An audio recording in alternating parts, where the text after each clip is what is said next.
Hello everyone, welcome back to my channel.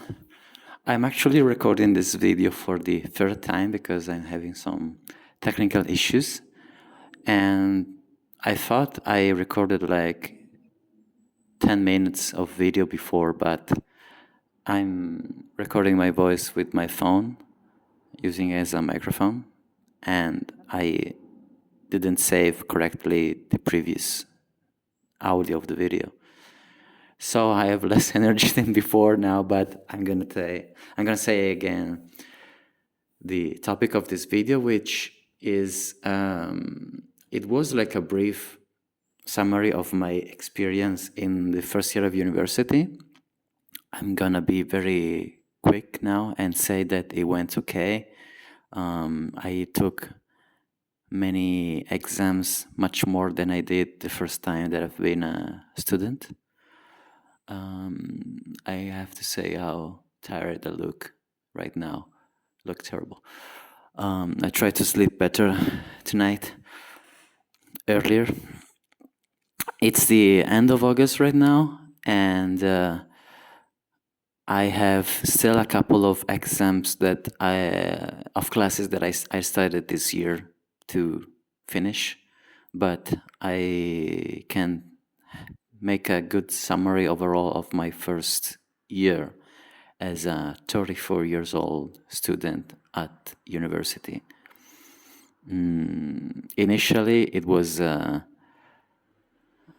actually, even if I look very tired, people say, like right now I'm very tired, but people say that I look much younger than my age.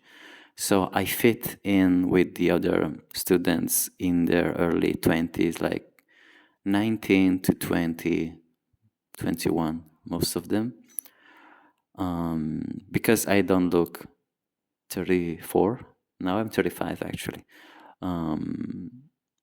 I could talk to everyone, and every now and then, after they discover that I am much older, they like stop talking to me. Maybe they're not comfortable, or maybe because it's a university, mostly they're mostly girls students rather than boys. So this is maybe it's too complex of a topic to explain right now. But I think it's a combination of being older and being a boy. And some, at this age, kids are very selective. And if I just say, sometimes I say I'm a first year student, they don't question my age. They just accept that I'm a first year student. And if someone is on the second or third year, they feel like they are older than me. So they decide they don't want to engage much with younger students, I think. They are like small groups of friends. Even in classes that I took constantly with the same students, I try to start a conversation, and maybe it happened, the conversation, that time. But the next time I see them, it's like reset from zero. I say hello, and they're like this is the best I can get, the best reaction. Some they started more friendly, and after the winter break, like Christmas break, when we met again on the second session of the year, they start back from zero as well. Like there was a break when we didn't talk to each other, so we are not friends anymore. And I was like, okay, it's a very, it's like a teenage thing, I think. But enough of this. I actually want to jump to the. I already talked a lot about this, but I want to jump to a different topic because recently I've been contacted from the editorial department of the Kadokawa World Manga Portfolio Review. This is a thing made by Kadokawa, which is a big publisher. Actually, if I say I've been contacted, it sounds too good. They did this thing, it's called Mochikomi. I read from the website, is the traditional gateway to the Japanese manga industry. So it's like when you are in Japan, in Tokyo maybe, you call the office of the editor and they give you an appointment to meet the editor and you show your work and they review your work. If it's good enough, they start to collaborate with you. So they brought this thing, which is called Mochikomi, initially to American comic conventions, and later they expanded this thing to online as well. And I think in spring, I submit my work for this thing. And a couple of weeks ago, 3 weeks ago, maybe, I received an email that said I was one of the selected artists. They do this all the time. It's not like a small number, but there is a selection of artists because you have 1 hour of on an online meeting on Google Meet where the editor talks about your work and they give you advices for your next work, feedbacks on what they saw. I actually submitted a work that I drew 4 years ago. Because even if I drew something later, it was still like the best thing I could show at the moment, because in the last year I haven't drawn anything, and the year before. So I kept drawing. I think I've improved. I was saying in the first attempt of recording this video how I think I improved, but I still did not put my training, my supposedly new skills, like I haven't tested myself with draw a new manga short story. So for this Kadokawa thing, I submit a work that I already drew years ago. And the editor was a beautiful woman with a fluent English, I think American accent. And at the beginning of the meeting, she said, "This is just a meeting.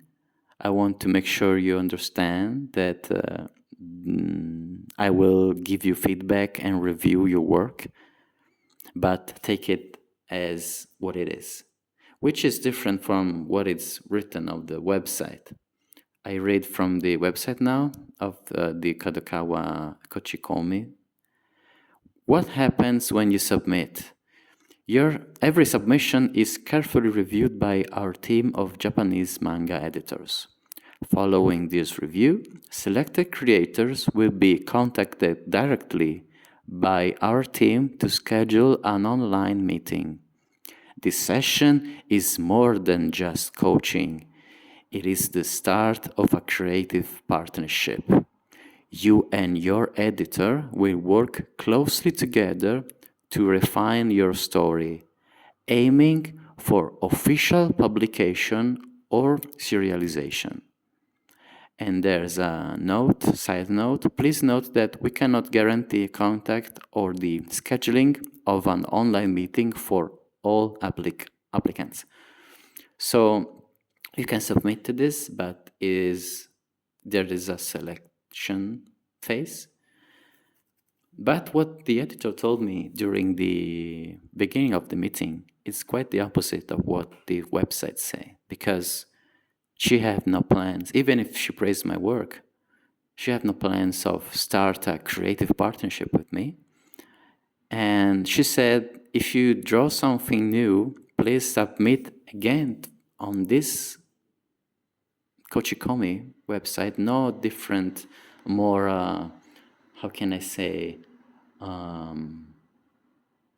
not not close, but like start from scratch, the way we interact.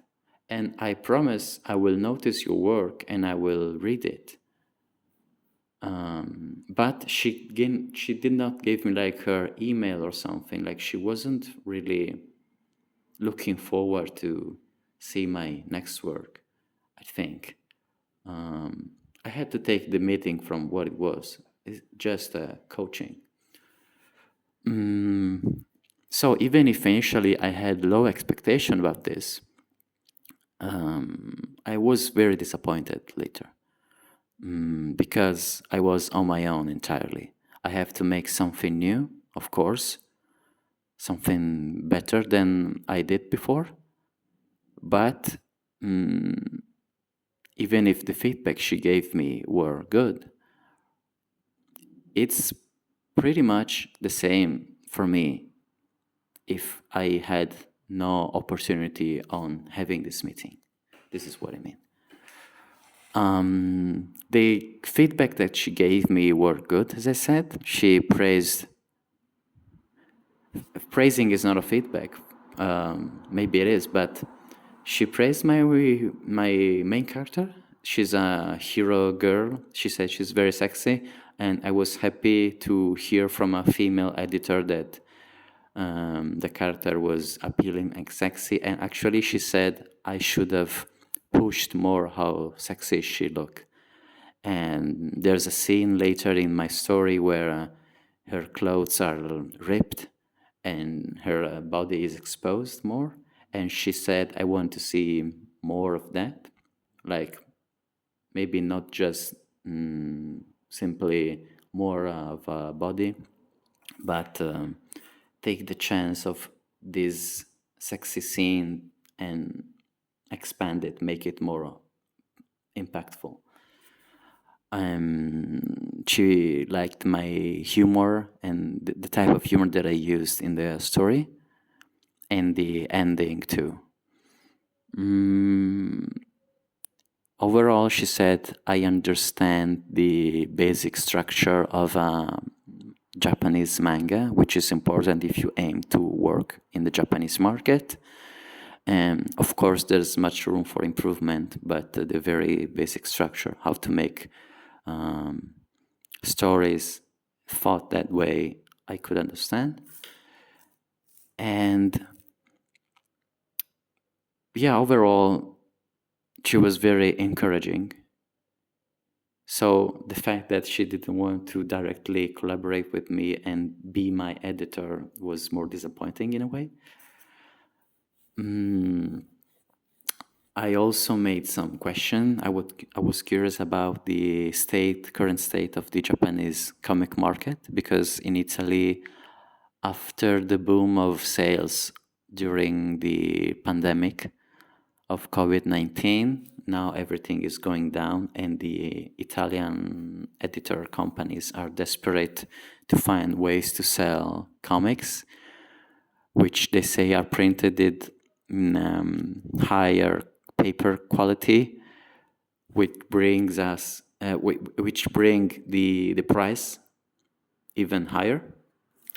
So buying books in Italy, comic books, manga, it's becoming collecting hobbies for people who can afford it, because now they only sell like highly curated and perfectly printed with fine cover, everything else, color pages books, but the price is very high.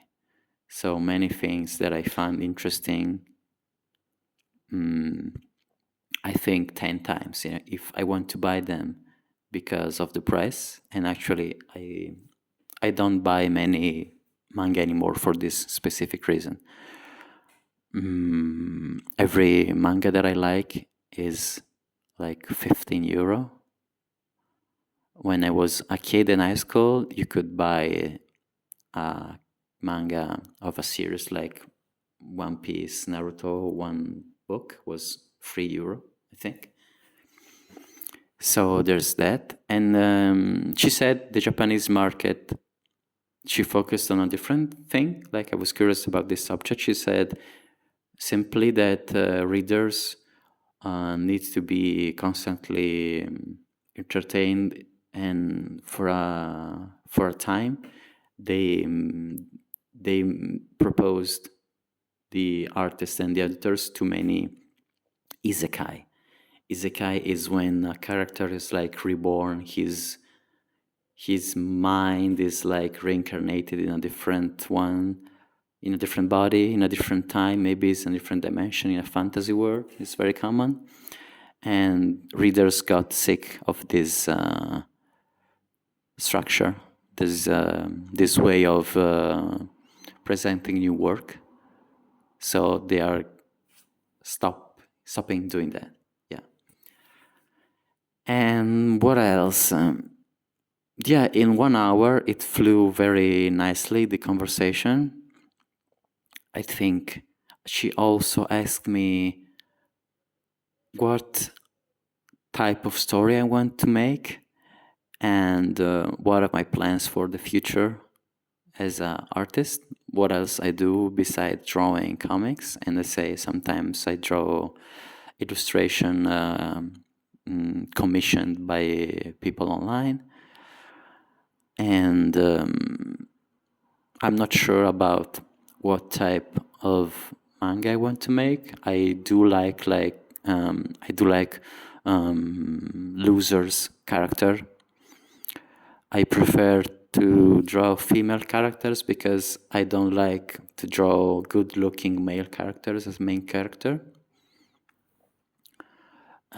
So I thought about this with her because usually I don't make myself this type of questions. And she said, oh yeah, it was interesting like this. She said, I'm good at drawing sexy female characters. So it's something good to like as a starting point to have. And I was worried. I said to her, I don't want my work to look cheap. By cheap, I mean that I like sexy character girls, sexy scenes, but I would feel sick if I have to just draw this type of genre, like the whole thing is a sexy comic. Like maybe this and this, I will put this type of work on the screen. And she said it's important to think about the characters you draw beyond the comic. Like if you sell merchandise, for example, it's good if the characters is very appealing and sexy. And I said that I, of course, respect many artists, even if I don't like reading what they do, but I like how they do it from an artistic perspective, point of view. But my very favorite works, they don't show sexy characters, because I think the artist who draw this work that I like the most think it's cheap. And I know there's a oversaturation of sexy cute characters in the Japanese market. But she said something like, is not a negative point per se. Like if the story is good and there's a sexy character, which is something that I want to do. Like if I prefer, for example, if the character is very sexy, to be the main character, not someone that is serving the main character in a way, like, and the reader, like pleasing the male reader, just like this. I want the main character to be like this girl character as a main character, to be strong on her own. And of course there are many examples. It's not something that I came up with. So I also told her that I like slice of life stories. I drew one with a kappa creature from the Japanese folklore. Folklore? That was for me more a practice for drawing natural backgrounds, but I like to draw something like this too, like very calm. It's very relaxing and calm to make. So it's good to make for some time. If I think to do something professionally, a series like this, it would be very much more relaxing, I think. And I think that's it. She said other things, but I said the main thing, and I don't want to talk for longer than this. I'm ready. It's a long video already. I'll try to make. I will make another story soon because I want to test my skills. And yeah, I can close the video by saying that even if I was disappointed, it was very nice to have the taste of talking with a Japanese editor again, to feel this being close to the professional setting, professional space of manga creation from someone who's wanted to make it for a long time, instead of just having my things on a sketchbook. To have the possibility to talk with someone and receive this type of feedbacks is very interesting.